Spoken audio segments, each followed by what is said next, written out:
La préservation de l'écosystème mangrove dans le contexte de changement climatique est devenue une urgence. C'est tout le sens du projet Wetlands International qui a procédé au lancement de l'outil de résilience. Ce projet sera mis en œuvre dans les 3 départements de la région de Ziguinchor. Aujourd'hui, nous avons procédé au lancement d'un de nos projets qui s'appelle Rooted Resilience, résilience aracinée, que nous allons mettre en œuvre ici dans la région naturelle de Casamance, notamment dans les départements de Ziguinchor, d'Oussouye et de Bignona. Nous avons choisi cette région parce que c'est une région qui est connue pour abriter d'importants écosystèmes de mangroves qui sont des ressources naturelles utiles pour les communautés dans la mesure où les mangroves permettent de défendre les côtes, mais également contiennent des ressources que les populations exploitent pour leur vie quotidienne. Nous avons fait la restauration de l'écosystème de mangrove d'abord dans le delta du Saloum, au niveau du centre, et après nous avons eu une croissance qui nous a menés ici au niveau de la région de Ziguinchor. Nous avons d'abord travaillé ici à partir de notre base d'opération du delta du Saloum, mais avec la croissance de nos activités et l'arrivée de ce nouveau projet, nous avons ressenti le besoin de créer une base d'opération ici pour être plus proche de nos lieux d'exécution des projets.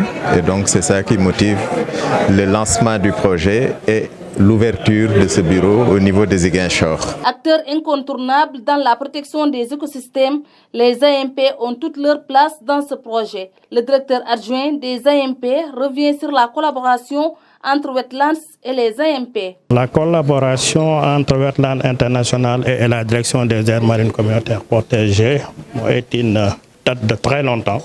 Je peux dire que depuis la création de la direction des aires marines communautaires protégées en 2012, la collaboration est intensifiée entre les deux institutions. Je disais tantôt dans mon discours d'ouverture que c'est un bon exemple vraiment de collaboration réussie entre structures étatiques et partenaires au développement, pour ne pas dire ONG. En fait, le Wetlands International a appuyé la direction des aires marines communautaires protégées dans le cadre de l'élaboration de la stratégie nationale de conservation des écosystèmes de mangrove. Stratégie qui a été élaborée, validée en 2023. Pour dire que c'est la première fois aussi que le Sénégal se dote d'un tel document. C'est la première fois que le Sénégal a une stratégie nationale en matière de conservation des écosystèmes de mangrove. Mais également, du coup, le Sénégal aussi devient le 2e pays ici en Afrique occidentale à se doter d'un tel document après le Bénin, qui a eu sa stratégie nationale de conservation des écosystèmes de mangrove en 2020. Jean-Paul Bampouki de la DRDR se dit satisfait du projet car cela va contribuer à renforcer les activités de développement dans les zones d'intervention. Le projet Wetlands est très important. Bon, donc, bien vrai que nous ne sommes pas dans le domaine, mais les autres sectoriels travaillent toujours avec Wetlands dans la région. Et vraiment, il y a eu de bons résultats, surtout avec aires marines protégées. Pour mieux conserver l'environnement, Wetlands International a ouvert un bureau à Ziguinchor pour être plus proche des populations, une manière pour la structure de mieux accompagner les communautés afin d'atteindre les résultats escomptés.